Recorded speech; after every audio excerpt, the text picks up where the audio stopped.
The flag of Washington's District of Columbia has 3 red stars, one for each city-state in the 3-city empire. This corporate empire of 3 city-states controls the world economically through London's inner city, militarily through the District of Columbia, and spiritually through the Vatican. The Constitution for the District of Columbia operates under a tyrannical Roman law known as Lex Fori, which bears no resemblance to the U.S. Constitution. When Congress passed the Act of 1871, it created a separate corporate government for the District of Columbia. This treasonous act allowed the District of Columbia to operate as a corporation outside the original Constitution of the United States and outside of the best interests of American citizens.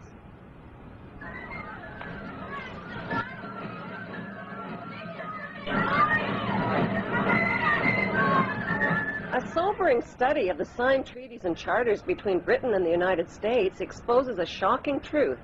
The United States has always been, and still is, a British Crown colony.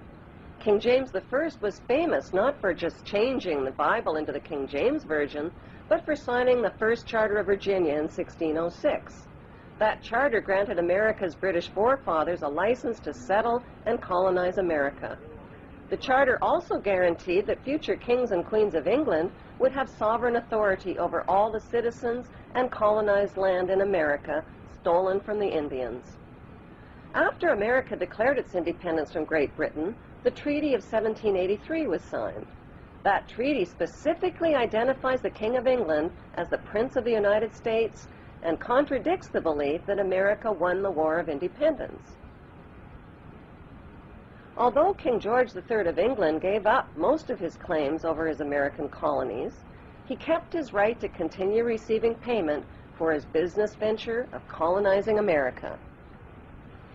If America had really won the War of Independence, they would never have agreed to pay debts and reparations to the King of England. When Congress passed the 13th Amendment to the Constitution, the U.S. President was made subservient to the King of England. The 13th Amendment is called the Title of Nobility Amendment and forbids U.S. presidents and their officials from using royal titles like king or prince or baron. For some mysterious reason, the 13th Amendment, which was ratified in 1810, no longer appears on current copies of the Constitution. America's blood-soaked War of Independence against the British bankrupted America and turned its citizens into permanent debt slaves of the king. In the War of 1812, the British torched and burned to the ground the White House and all U.S. government buildings and destroyed ratification records of the U.S. Constitution.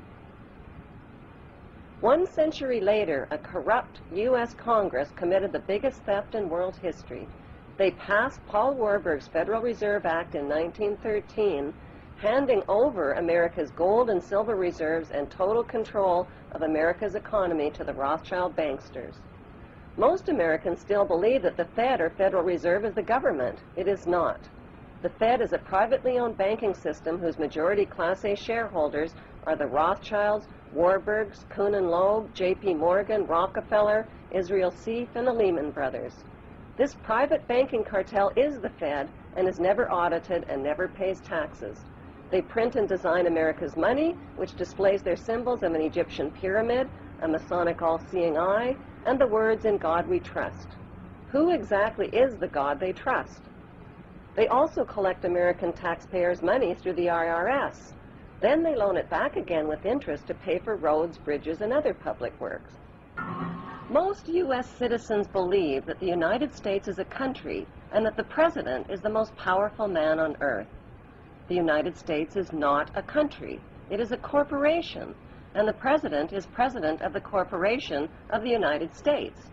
He and his elected officials work for the corporation, not for the American people.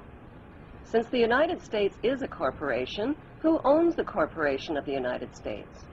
Like Canada and Australia, whose leaders are prime ministers of the Queen and whose land is called Crown Land, the United States is just another Crown colony. Crown colonies are controlled by the empire of 3 city-states. At the center of each city-state is a towering phallic-shaped stone monument called an obelisk that points skyward. In D.C. city-state, the obelisk, known as the Washington Monument, was dedicated to Freemason George Washington by the Freemason Grand Lodge of the District of Columbia. The secretive Brotherhood of Freemasons laid the Washington obelisk's cornerstone in 1848 and contributed 22 Masonic memorial stones. 250 Masonic lodges financed the Washington Monument obelisk, including the Knights Templar Masonic Order. At the heart of London city-state is a 187-ton, 69-foot-tall Egyptian obelisk called Cleopatra's Needle. It was transported from Egypt and erected on the banks of the River Thames. In Vatican City, another Egyptian obelisk towers high above St. Peter's Square.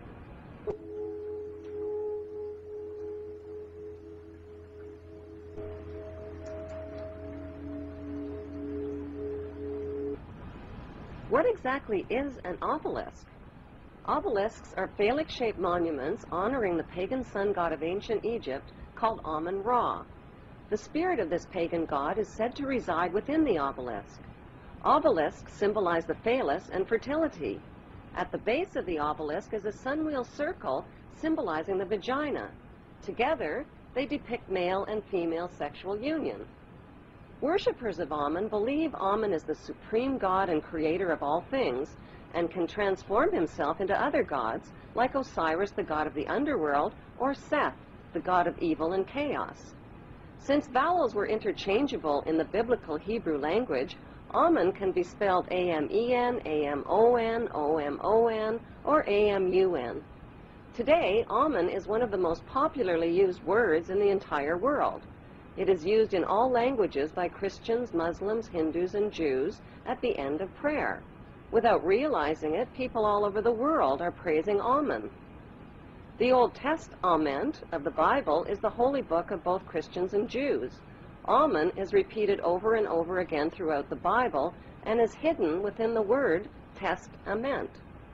The word Amun literally means the hidden one. Many are fooled into believing that Amun means so be it or truly, but in Kings 1 verse 36 of the Old Testament, Amun is identified as the Lord God of my Lord. Why in the world would the Vatican, a fortress of Puritan Christian values, erect a monument symbolizing the pagan god Amun and sexual intercourse right in its own front yard?